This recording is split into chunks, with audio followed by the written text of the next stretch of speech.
This is a video review of this cosmetic refrigerator. You can see here, you can turn off the temperature indicator just in case that light bothers you. I'm going to show you the inside. You can see here it has these little compartments which are great for tubes. It has a tall storage area, short ones, even a drawer. It also lights up when you open and close it. It holds a lot. I have it under my vanity. You can hear that it snaps. You can barely hear it humming, which is nice. It's not loud.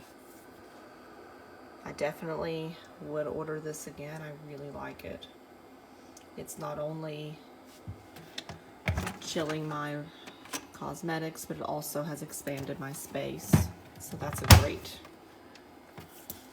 benefit as well.